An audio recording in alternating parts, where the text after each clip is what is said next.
Hello!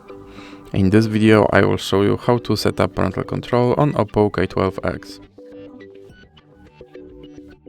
So you have to start by swiping down your screen, then open settings, and now you have to scroll down.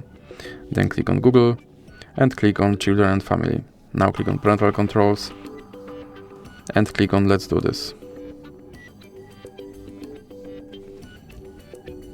Now click on Sign in and then select Google.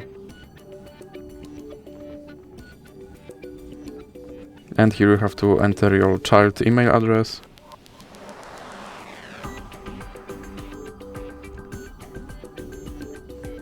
And then click next. And now you have to enter your child password.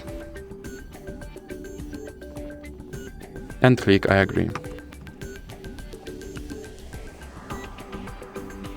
Now click on accept.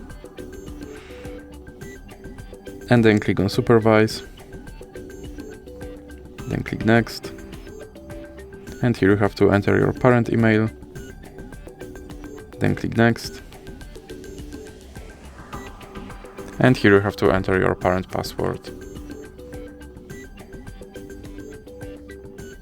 Now you have to scroll all the way down, and here you have to enter your child's password again.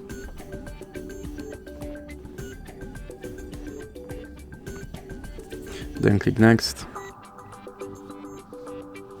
Click allow. Now click next again. And click done. And as you can see, my parental control is now set up. So that's it for this video. If you liked it, please remember to leave a like and subscribe.